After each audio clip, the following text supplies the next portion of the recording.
What's up, folks? That is the moon. Way over there. So I was tooling around on the internet, and for some reason I ran into a video on the Alexanderson Alternator. This is bizarre, but it's not bizarre because before vacuum tube continuous wave transmitters, there was this, and this thing actually was what they used to use before vacuum tubes took over. So there was light before vacuum tubes. This is amazing, this piece of equipment. And there's a transmitter, there's one left that is still in operation, is at the, there it is right there. I think it's pronounced the Crimpton radio station. This is 200 kilowatts on, I think, 17 megahertz. And I didn't know this shit even existed. And like almost everything that happens on the internet, especially YouTube, I just kind of stumbled into this video. Per second. And this is actually the transmitter. It's a big giant alternator. Alternation is picked up. I mean, with 64 anchor windings. It's just insane, man.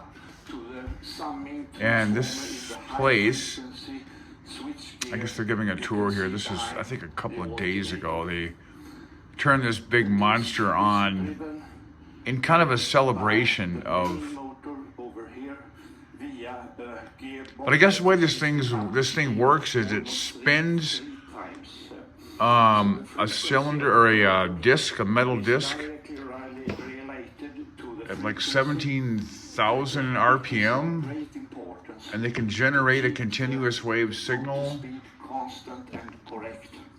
using pretty much physics. I don't know. That's the transmitter. It's quite enjoyable to watch. When they start up the transmitter, they got to go through all this machinery. You know, because this thing has like water-cooled equipment. There's a big pump. There's a retention pond out back. There's fans. I guess this is a compressed air compressor that blows air on some of the contacts because it gets so hot. Watch when he starts it. This is what I thought. Ker-chunk.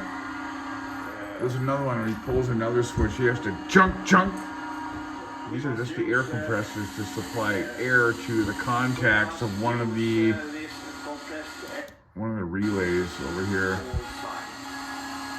So you're just starting the transmitter up, and this thing is running, I don't even know, how many thousands of volts this thing has to go to. And then when he goes outside, I'll just do a quick show on that, and I don't want to go on this too much, but he goes outside. Let's go back a little bit. Kind of froze right here, but to the right of me we have our cooling fan. There he goes. To the top of the. It's just amazing. I mean, these things are like, I think you said. The antenna wires is there. I think they're about 300-foot towers, and there's a whole bunch of them. This is longwave, so there's an antenna wire. I don't know how long this antenna wire is. It's very long. And I was really intrigued by watching this, and it also got me to go, what exactly is longwave?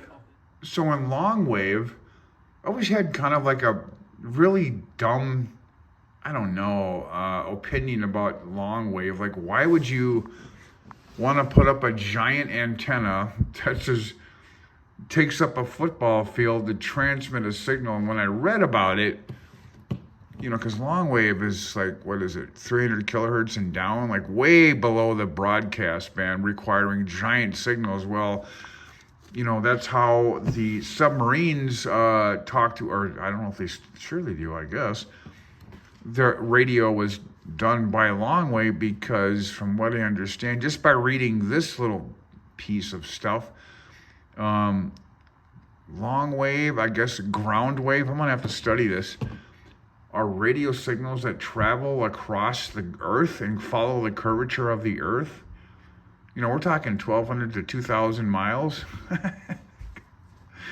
How insane, but how cool. How, this is not insane. This is like an old, it's been known for quite a while. So, you know, the traditional HF transmitting with your dipole or your vertical on 40 meters is great, but I'm starting to think that these other waves that have been around longer than that were probably considered the only way to go when it came to long distance communication, are definitely worth reading about. I don't know if I can ever do it. So the long wave is between 375 to 150 kilohertz. It's just a whole nother thing. There's a whole bunch of history in this. Let's see if I can get this. Oh, here it is. Yeah. This is hilarious. The Admiralty Handbook Wireless, 1925. And again, it's more going back to the old days when this was all this basic radio, here we go. Here's an example of right here. Dampened, undampened. So I believe what I just was talking about, the spark gap transmitting, it's talked about how that's a dampened wave. The sine wave kind of wears out quickly, whereas the undampened wave is like a longer length. So I guess maybe that signal strength. And whoopsie, So I may back have in the that day dampened, when you undampened had spark idea gap backwards. Which one is spark gap, which one is not. But Versus too late to this go back big and fix it. behemoth. So Where is it?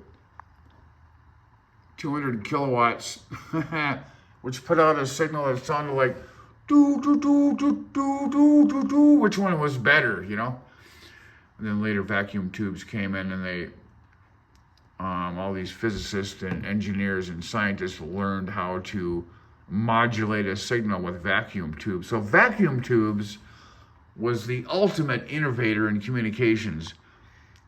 And that's why I find it so interesting, because I don't know why, I just think this whole era of learning how to send a signal is just freaking fascinating. I don't know why I'm like that, but I just am. So in conclusion, I just strongly suggest looking into the Alexander SAQ, I think it's Grimeton Friendship Association. When I looked at it, let me just see real quick here. They do all kinds of stuff here. There's a lot going on at this place. I don't know if I can get here we go. So here it is right here. So it's gonna be grimeton.org. I think that's how you pronounce it. And there's a whole museum here. Switch it to English. I think it's in Sweden. Yeah, it is. And, you know, they do all kinds of events here. I just thought this was the coolest ever. And here's the giant tower. Fabulous foods. Christmas Peace and Transmitter Hall. So, you know, this is a piece of history. Here's a run you can go on. It's called the Run a Long Wave Global Race Long Wave Radio Fund. They really get going on this. And they have, what was it? Here's the museum again. You know, if I'm ever in this country, this would be cool to visit.